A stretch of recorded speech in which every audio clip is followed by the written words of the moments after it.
I'm going to enjoy a trip with my sister using your card." Scott had been secretly talking with his sister a lot lately and had been showing signs of unease at home. I had suspected that they were plotting something besides the trip, and I was right to have prepared in advance. Maybe I should pretend to be surprised a little. "What do you mean by using my card? Explain." I already knew that Scott was leaving for a trip today. I was really astounded. If he was planning to set something up, I wish he would have planned a little better. Until now, I've endured whatever came, but I couldn't bear it any longer. I've decided to retaliate and started implementing the plan I had prepared before the trip. It's time for us, who have been oppressed by this corrupt brother and sister, to fight back. By the end of today, I should be able to say goodbye to all misfortunes. He didn't know that someone who was accompanying him on the trip was actually my ally, so he might as well enjoy it. My name is Megan Brown, and I'm a 33-year-old working housewife. I live with my husband Scott in a newly purchased house. After graduating from high school, I immediately started working at my current company, gaining experience and various qualifications for career advancement. At this company, performance and qualifications were evaluated fairly, so I received a managerial position at the age of 21. I'm currently a supervisor, but it seems I was the youngest and quickest to hold such a position at this company. I'm secretly hoping to be promoted to head of the department in the future.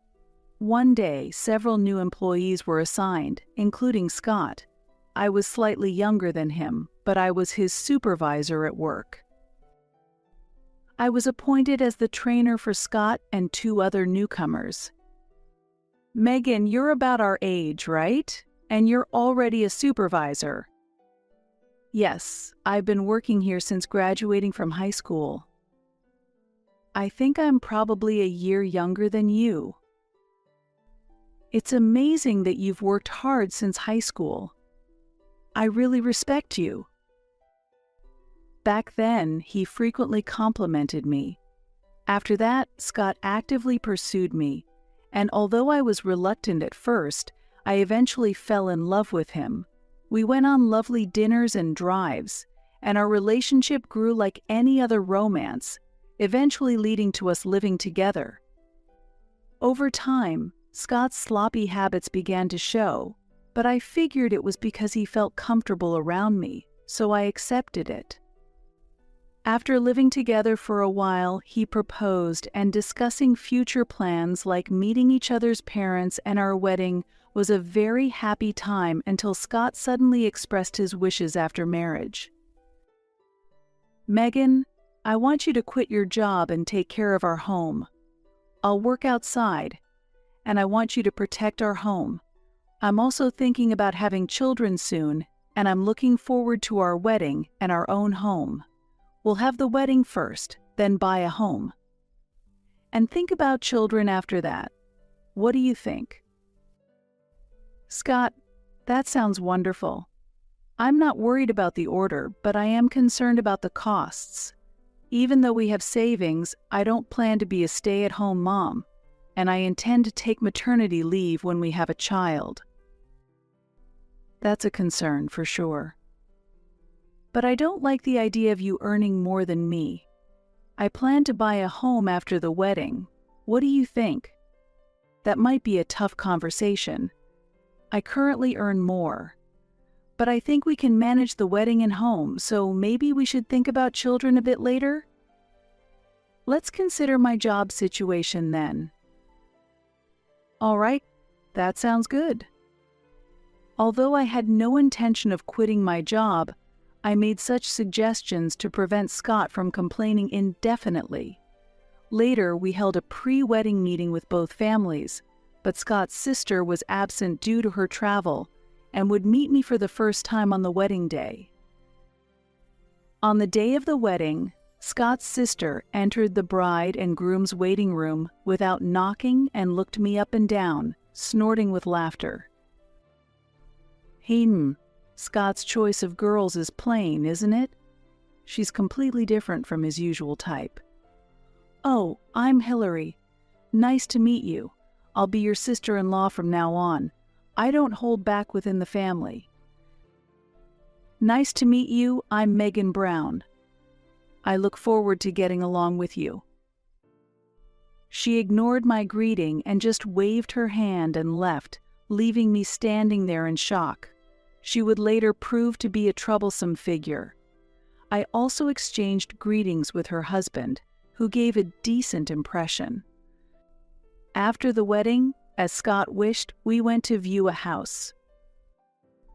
We selected a house that both agreed on and purchased it, renewing our commitment to our work and our future life together. One holiday, when our newlywed life was finally settling down, the sudden ring of the doorbell caught me off guard, and I asked Scott to answer it. He returned to the room chatting happily, and the unexpected visitor was his sister. Hello, Megan. And wow, Scott, you're doing great. You're working hard enough to buy such a lovely house. You really are my brother. Right? I'm working hard. Think of this as your family home and relax. Megan, get some snacks and food ready. My sister is here, so hurry up. His sister's visit made him act more arrogantly than usual, and I felt somewhat uncomfortable with his attitude. It seemed he was telling his sister that he had bought the house by himself. In fact, I contributed the down payment, and I was also paying the mortgage, but Scott insisted on putting the house under his name, so I let him do so. Whose name it was under didn't matter much to me, but explaining that to his sister was a bit irritating. However, I thought it was childish to point it out right then, so I let it go to save Scott's face. Here are some snacks. Scott really does work hard. Megan, you sound so bossy. Are you his boss or something? Yes, I am Scott's boss. Right, didn't I mention it? When I joined, Megan was already a supervisor because she had been working there since high school. Well, it's only a matter of time before I surpass her. Oh, you're a high school grad? You seem so serious, but your education is lower than mine. Is there a problem with being a high school graduate? No problem at all. But it's nice that you're younger than me, and since you're a high school grad and I'm a college grad, I can ask for favors. Exactly. Megan, if you defy what my sister says, I'll kick you out of the house. Their incomprehensible statements gave me a headache. Does my position as a high school graduate and being younger than my sister-in-law mean that any request from her gets approved? Moreover, the idea that not obeying would get me kicked out of the house was baffling. Could this be a joke? I managed a wry smile and hurried to the kitchen. Their conversation still reached my ears while I was there. It seemed they were serious. When the conversation paused, my sister-in-law came to the kitchen. Megan, I have a favor to ask. What is it? I need to borrow some money. How much are you talking about? About $5,000. Please. $5,000? That's not a small amount. What do you need it for? Oh yeah, I'm short for some renovations. It's just $5,000, right? You're a supervisor, so you have a good salary. Isn't your home new? Did I say that? Whatever. Just give it to me.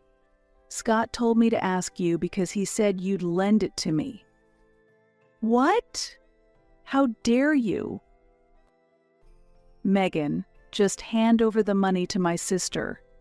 If you don't, I'll call your boss right now and tell them you want to quit." "All right, I understand. But Hillary, if I'm lending you the money, you need to write a promissory note." "A promissory note? Even though we're family?" "Especially because we're family, I want you to write it. Please bring an ID with a photo when I give you the money." How troublesome.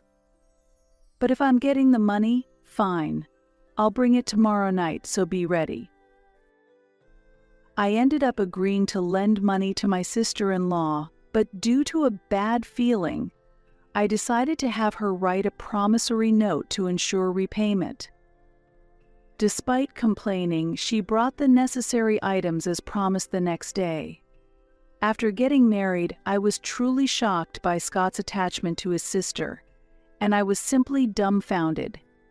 It seemed no matter what I said, he wouldn't listen. Later, it turned out that the money I lent my sister-in-law wasn't used for renovations, but for buying luxury brands. Once I started lending her money, her demands escalated, and the frequency of her borrowing money increased. Of course, I always made her sign a promissory note, but I had lent her about $12,000 in just 1 month. Just as I was thinking that this was too much, I was called by my boss, and to my surprise, I was offered a promotion to be a director, which really made me happy. I couldn't contain my excitement and immediately went home to tell Scott, who was on leave. "I'm home." "Hey Scott, listen." "Welcome back, Megan. You look happy. What happened?" "Yes. I was called by my boss today. I thought it was something serious, but they talked about promoting me to director. I've always wanted to become the head of the department, and I'm so happy to be one step closer." "What?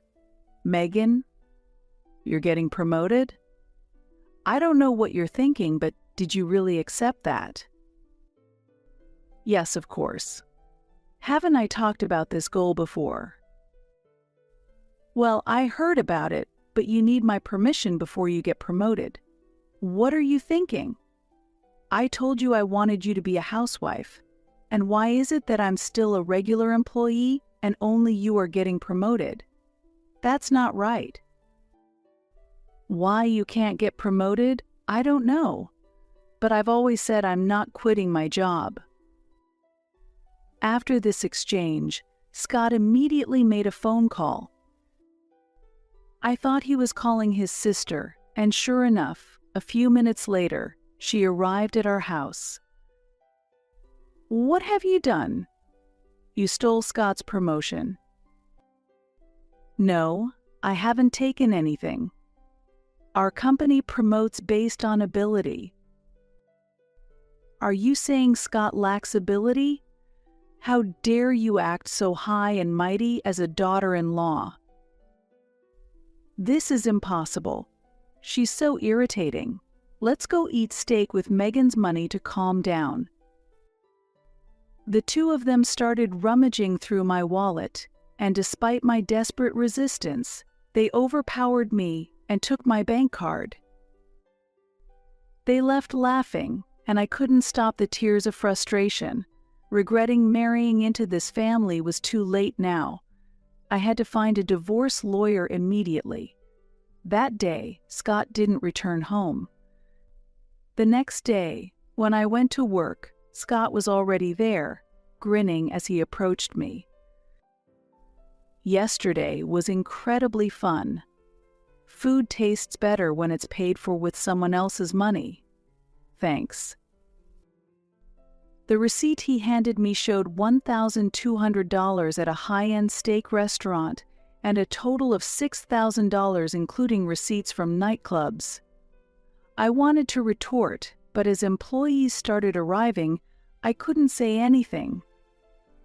After work, I rushed to the bank to check my account and found that $8,000 had been withdrawn.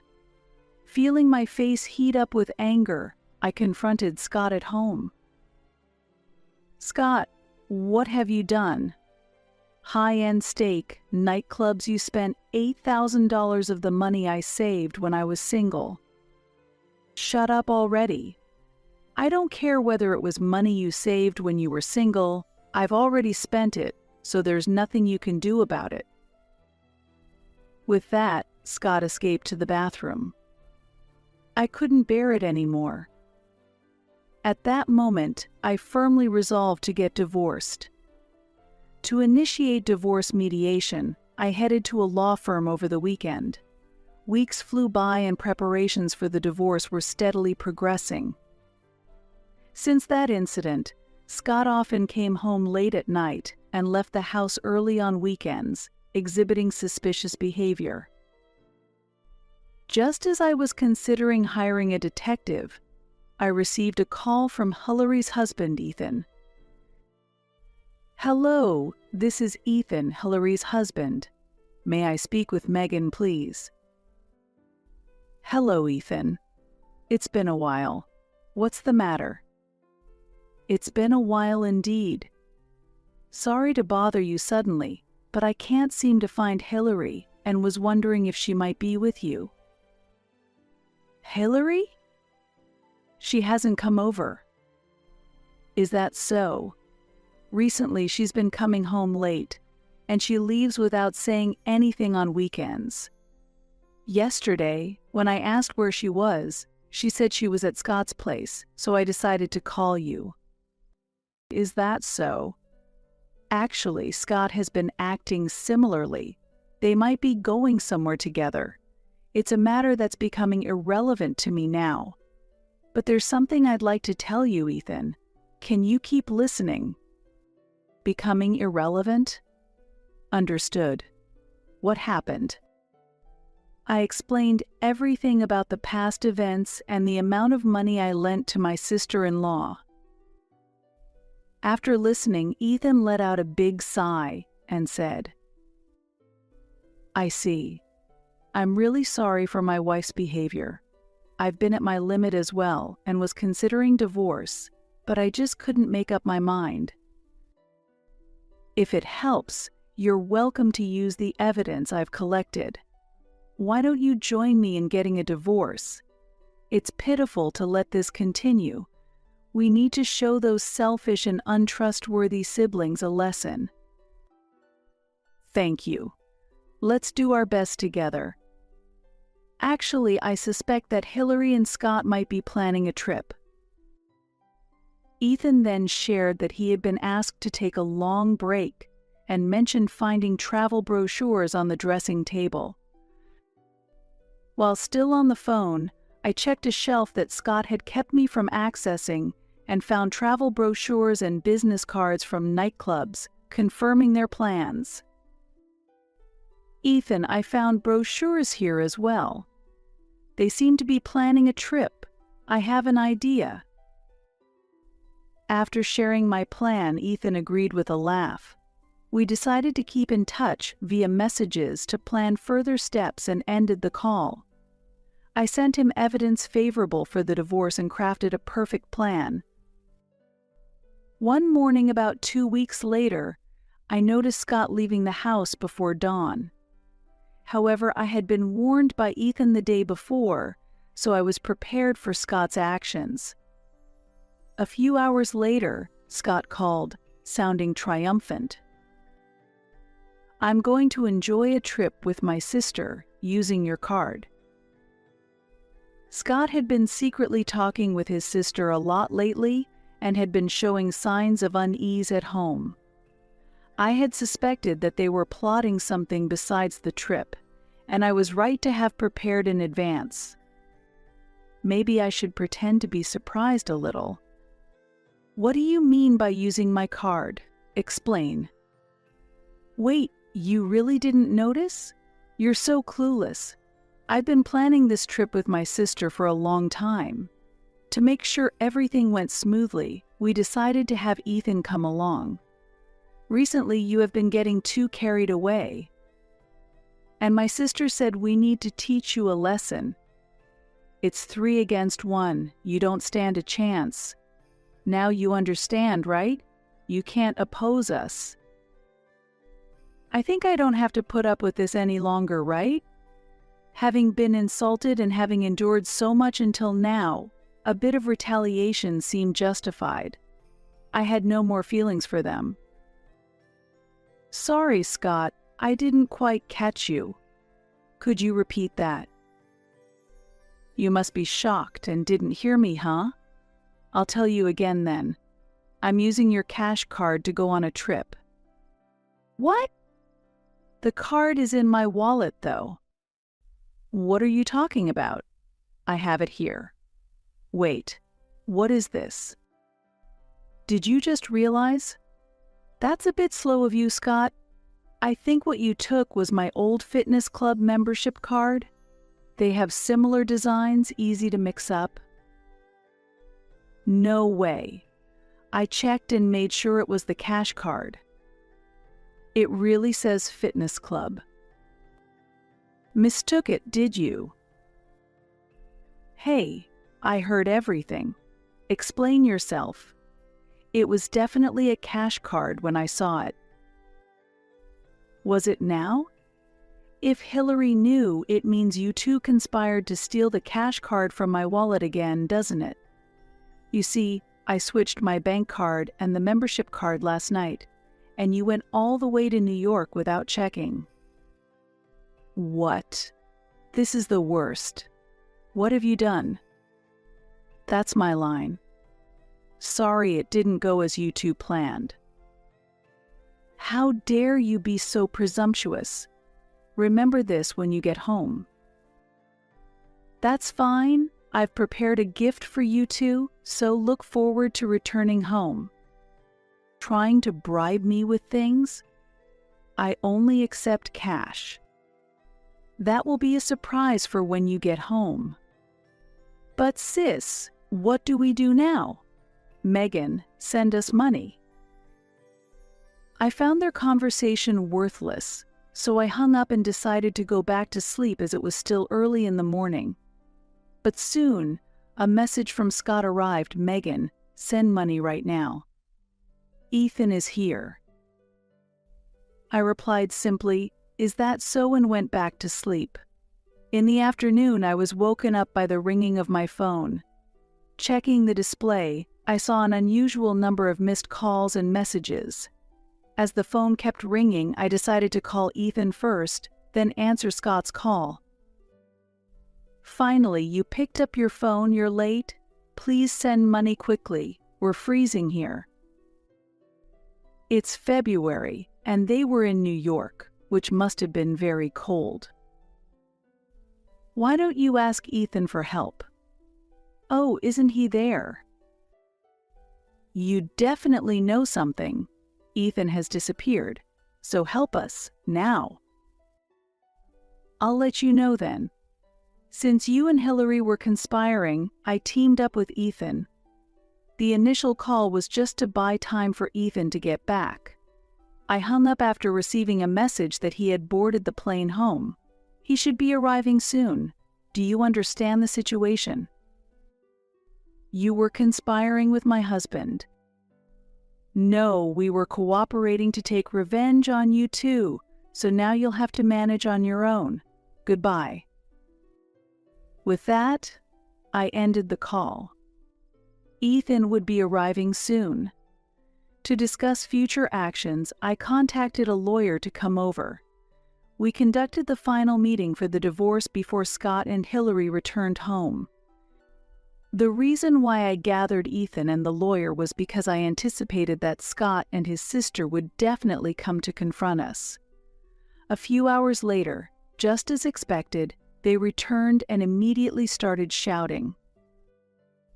Hey, Megan, you've really done it now. Prepare yourself because I'm going to kick you out of this house. Ethan, why did you come back alone?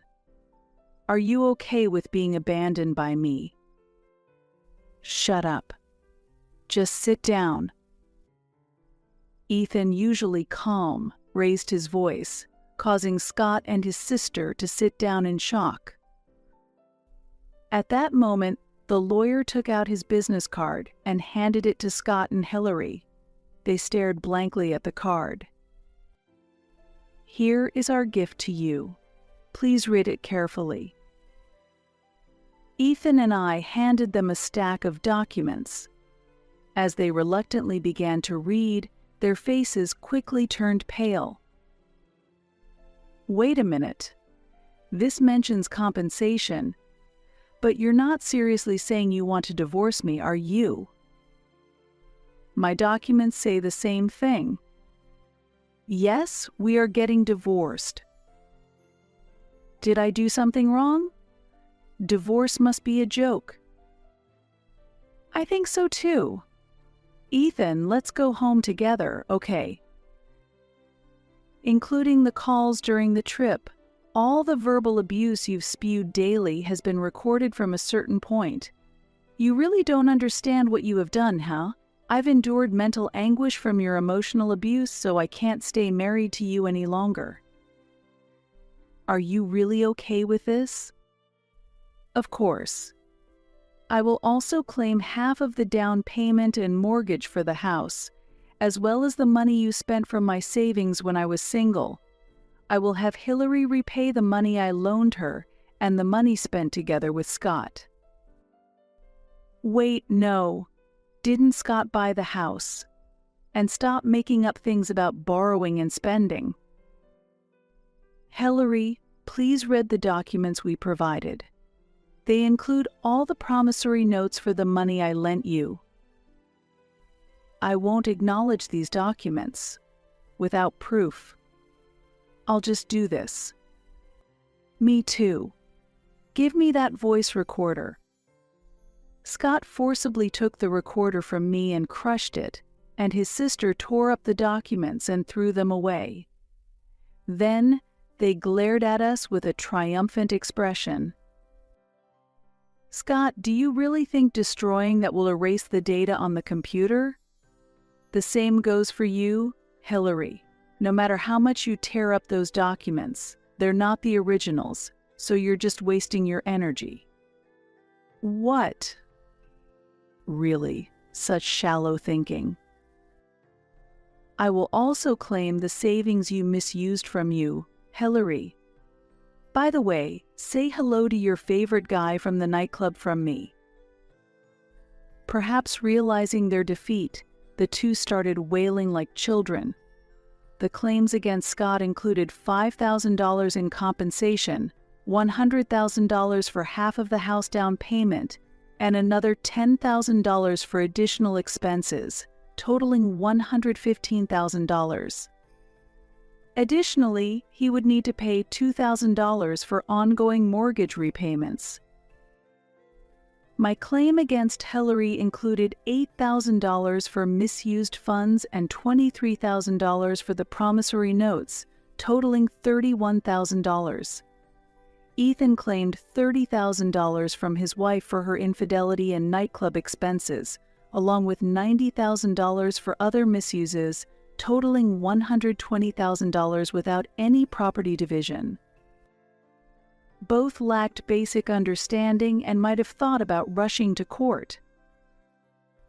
However, the lawyer had noted at the end of the documents, filing a lawsuit will only incur additional costs, and you have no chance of winning in court.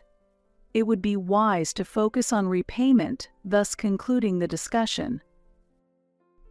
Afterwards, I packed up all my belongings and left the house. Scott's actions somehow became known at his company, and having lost his credibility, he was transferred to another branch. Only a few weeks had passed when Scott contacted me again.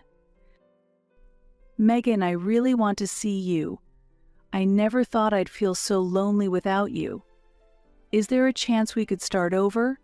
You can keep working as much as you like. Sorry, but no. Goodbye. Megan. It's Hillary. I also think you should start over with my brother.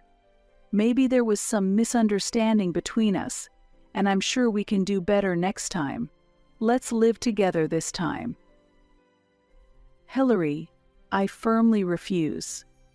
Sorry, but I hope I never have to see you again. They pleaded, but I ignored all of it, blocking their contacts and setting up call rejections. Ethan received similar messages, but he responded in the same way. Later, when I passed by the old house in a taxi, it had already been put up for sale. Since I had demanded the repayments in a lump sum, I completely cut off contact with them, leaving their current situation unknown to me. I myself bought a new apartment after moving out. With the stress gone, my work went well, and I recently received a notification from my boss about my promotion to head of the department. Ethan and I often went out to eat, and despite the age difference, his calm demeanor and gentle nature always brought a smile to my face. Our thoughts were similar, and I felt I had a good connection with him. After the divorce, my life has been bright and everything has been going well. Every day I am truly glad I decided to divorce. Well, what happened next between Ethan and me will remain a story for another time.